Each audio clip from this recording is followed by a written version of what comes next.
来做蹦蹦跳跳的小猫咪。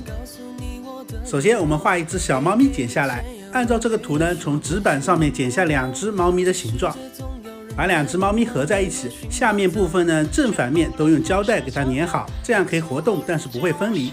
拿出2根皮筋把它们连在一起，就是这个样子。把皮筋的2端套到猫咪的头上，只要把猫咪翻过来放到桌子上，它就会跳起来啦。蹦蹦跳跳的猫咪做好了，很简单哦，赶快做一个玩玩吧。